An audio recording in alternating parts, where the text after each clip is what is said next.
There are so many problems in today's society that go unaddressed. For example, one of the biggest problems that I see is the number of stray dogs on the South Dakota reservations. There are hundreds of them running loose every single day. They're beat, exhausted, tired, unwell, and intimidated. Yet somehow nothing is being done to help them, or not enough maybe. How can a human being help something that's helpless? You're about to find out. There's a nonprofit group here in South Dakota called Lightshine Canine, or Res Dog Rescue. It's primarily made up of 2 women who spend day, night, weekends, holidays rescuing dogs off the reservation. Their names are Casey and Jean, and they go into homes, under trailers, to the dump, places you don't want to imagine, and they get the puppies. They get them in the vehicle as quickly as possible, and they go from there. The first thing that generally happens is they give them a bath.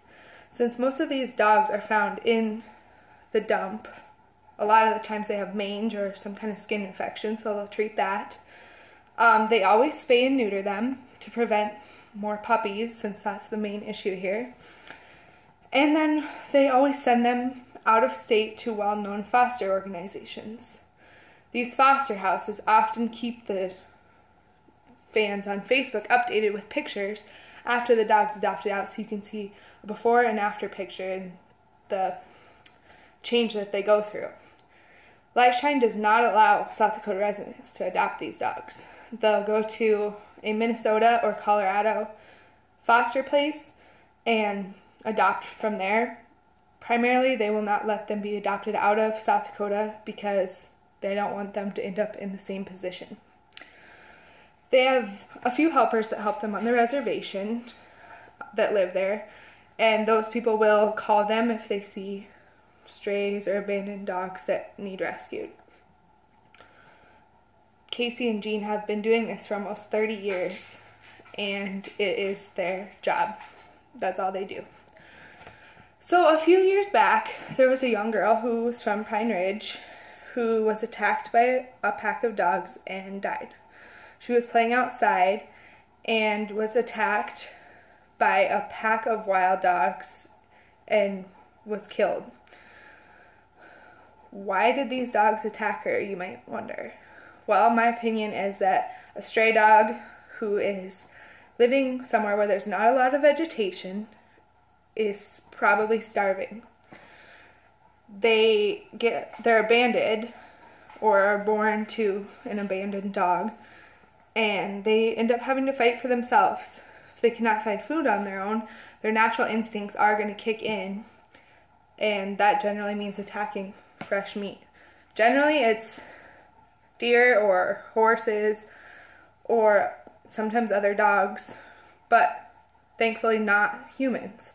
However, this has become an issue recently. The simplest solution to me is spaying and neutering your pets. They have some careless owners on the reservation that do not spay and neuter their pets. Their female pet gets pregnant. Then they really don't want their pet because they'll have to take care of a dog and her pregnant puppies, or pregnant dog and her puppies. And so they end up either giving it up for adoption or just taking it to the dump and leaving it there. That is the most common issue, is dogs being left at the dump. That dog ends up giving birth there, and a lot of times ends up dying there due to the poor living conditions. Most of the dogs that Lightshine rescues are not wild. They have been abandoned, or they are still living with their owner, and their owner contacts Lightshine because they can no longer care for the dog. After the little girl in Pine Ridge was mauled, the Oglala Sioux Tribe police decided they were going to do what was called a roundup. This roundup entailed driving around an old horse trailer, loading any loose dogs they saw into it, even if it was in somebody's yard.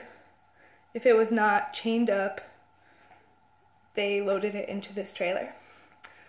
And then they would shoot them and leave the body at the local dump. this went on for a few days, and some of these dogs were considered to be wild, but for the most part, they were strays. These dogs had no chance at ever being a family dog again.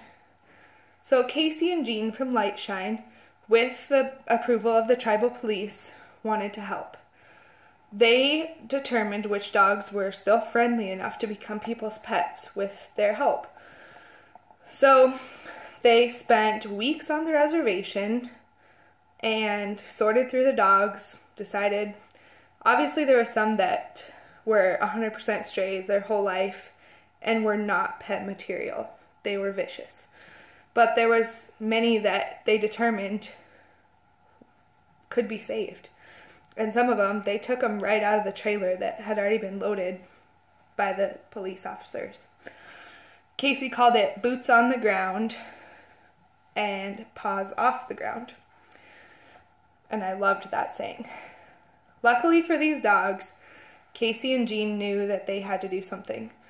They had to make a difference and help the dogs who were sick or dying have a real life.